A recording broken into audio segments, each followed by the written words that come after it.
Subscribe பட்டனை அமுக்குங்க, bell பட்டனை அமுக்குங்க. வாழ்க வளமுடன். இப்படிக்கு பாட்டி வைத்தியம். வணக்கம்ப்பா, உங்கள் பாட்டி பேசுகிறேன்.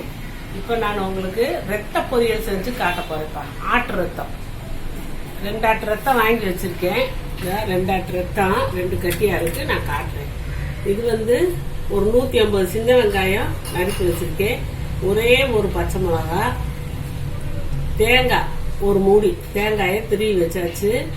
இது 2 டீஸ்பூனு மிளகு சீரகம் நான் வறுத்து பொடி பண்ணி வச்சிருக்கேன். அது இருக்குப்பா. கடுகு உளுந்த பருப்பு தாளிக்கிறதுக்கு, கருவேப்பிலை தாளிக்கிறதுக்கு. ஒரு ஆட்டு ரத்தம் அப்படின்னு சொல்லுவாங்க. நான் கிளீன் பண்ணி வச்சுட்டேன். ஏன்னா அதில் முடிவு இருக்கும் அப்படின்ட்டு. உள்ள ஒரு ஆட்டு ரத்தம் உடஞ்சு கிடக்கு. இதை எடுத்து தனியாக காட்ட முடியாது. இப்போ நான் இதை நல்லா பிணைஞ்சுக்கிறேன்ப்பா. ரத்தத்திலே கொஞ்சம் உப்பு இருக்கும்பா. உப்பு சத்தோடு தான் இருக்கும். இப்போ நம்ம மனச ரத்தத்தில் கூட உப்பு லேசா கையில அடிபட்டுருச்சு வாயில வைக்கிறோம்னு சொன்னோம்னா உப்பு வச்சுக்கிட்டு இருக்கோம். அந்த மாதிரி தான் இதுலயும் உப்பு இருக்கும். அதனால நம்ம கொஞ்சமா இதுக்கு உப்பு தேவையான அளவு உப்பு இதுலயே இருக்கும். நம்ம இந்த மற்ற இன்கிரீடியன்ஸ் எல்லாம் போடுறோம் இல்லையா, அதுக்கு கொஞ்சமா உப்பு போடணும். இந்த உப்பு போட்டா போதும்பா. அப்புறம் பார்த்துட்டு கூட தேவைன்னா நம்ம போட்டுக்கலாம். போட்டு நல்லா பிணையணும்ப்பா. உள்ள தண்ணியா வேற கொஞ்சம் இருக்கும். இந்த ரத்தத்துல இருந்து வடிஞ்ச தண்ணி இருக்கும். நம்ம நல்லா பிணைஞ்சுக்கணும். இப்ப பிணைஞ்சிட்டேப்பா. இப்படிதான் கட்டியும் முட்டியுமா இருக்கும். ரொம்ப நைஸாலாம் பிணைய முடியாது. இப்படி இருந்தாலும் ரத்த பொரியல் நல்லா இருக்கும். நான் கரைச்சிட்டேன்.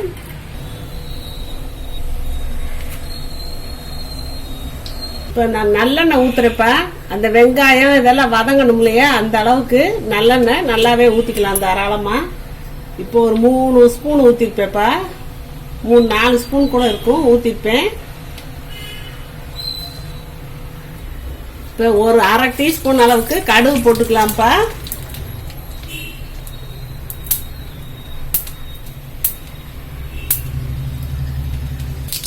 கடுகு வெடிச்சிருச்சுப்பா. இப்போ நல்லா 1 ஸ்பூனுக்கு மேலே 1.5 ஸ்பூனு உளுந்த பருப்பு நான் போடுறேன். ஏன்னா அதில் கடுக்கு முடுக்குன்னு அந்த உளுந்த இருந்தால் நல்லா இருக்கும். அதனால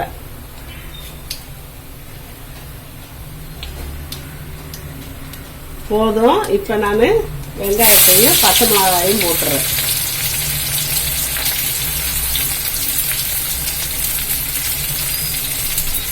வெங்காயம் சின்ன வெங்காயம் என்னப்பா யூஸ் பண்ணணும், அதான் நல்லா இருக்கும். அப்படி இல்லை அப்படின்னா வேணா பெரிய வெங்காயம் போட்டுக்கோங்க. ஆனால் மேக்சிமம் இதுக்கெல்லாம் சின்ன வெங்காயம் போட்டால் தான் நல்லா இருக்கும். நல்லதும் கூட உடம்புக்கு. இது முக்கியமான இதில் செய்யும் போது நம்ம சின்ன வெங்காயத்தை செஞ்சுக்கலாம். இந்த கருவேப்பிலையை போட்டுறப்ப இந்த எண்ணெய் என்னமோ பொங்குது. நாங்களாம் சொந்தமாக ஆட்டை கொடுத்ததுப்பா. நல்லெண்ணெயும் கருப்பையும் போட்டு ஆட்டி வாங்கிட்டு வந்தது. ஏதோ பொங்குது. நல்லெண்ணெய் ஆனால் பொங்க தான் செய்யும். இந்த மிளகு சீரக பொடியும் போட்டுடலாம். இந்த அளவுக்கு வதங்கினா போதும்ப்பா. நல்லா வதங்கிடுச்சு. இந்த அளவுக்கு வதங்கினா போதும். இப்போ நம்ம இந்த ரத்தத்தை இதில் ஊற்றிடுவோம்.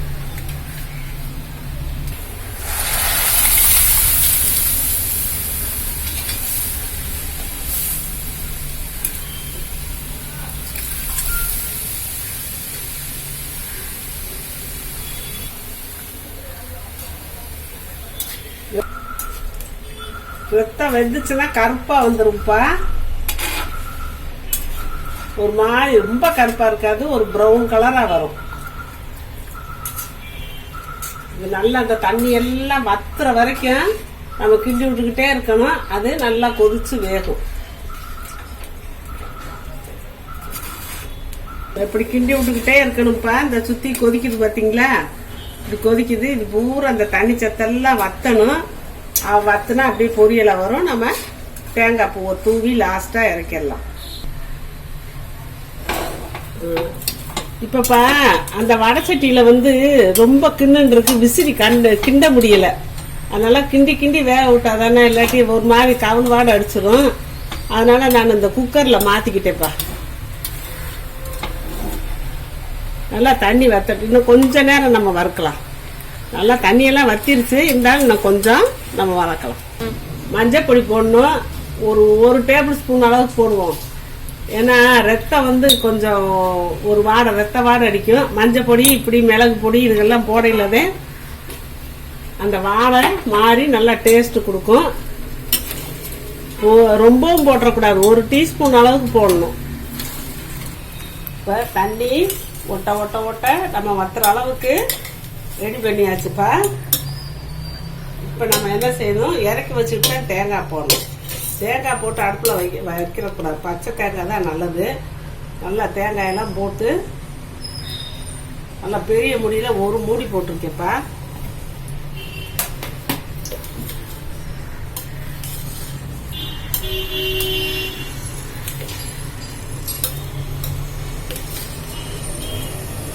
நல்லா கிளறியாச்சுப்பா.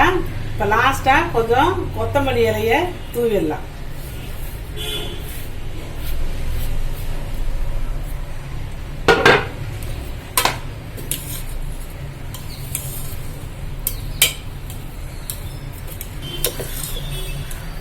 இப்போ நல்லா கிளறியாச்சுப்பா, சூப்பரா இருக்கு. ரத்த பொரியல் ரெடி ஆயிடுச்சுப்பா. இது ஹீமோகுளோபின் குறைஞ்சவங்களுக்கு, ரத்தத்துல ஹீமோகுளோபின் அளவு கம்மியா இருக்கும்ல, அவங்க சாப்பிடலாம், எல்லாரும் சாப்பிடலாம். இந்த இருமல் நேரத்துல நம்ம மிளகு பொடி இதெல்லாம் போட்டு இருமல் நேரத்துல சாப்பிட்டா நல்லா கேட்கும்பா. நெஞ்சுச்சலியெல்லாம் கஷ்டப்பட்டு இருமிக்கிட்டு வச்சுட்டு இருக்காங்கல்ல, அவங்களுக்கெல்லாம் இதை கொடுக்கலாம். இது வந்து காலையிலே நம்ம செஞ்சிடணும்ப்பா. காலையிலே ஆடு அறுக்குறாங்கல்ல, வாங்கிட்டு வந்து காலையிலே செஞ்சு காலையில சாப்பாடு இதுதான் டிஃபன் அப்படின்னு வச்சு எல்லாம் ஆளுக்கு போல தட்டில் வச்சு அள்ளி வச்சு சாப்பிட்டுக்கலாம்ப்பா. வேற எதுவுமே தேவையில்லை, ரொம்ப நல்லதுப்பா. வாழ்க வளமுடன். சப்ஸ்கிரைப் பட்டனை அமுக்குங்க, பெல்லு பட்டனை அமுக்குங்க. வாழ்க வளமுடன். இப்படிக்கு பாட்டி வைத்தியம்.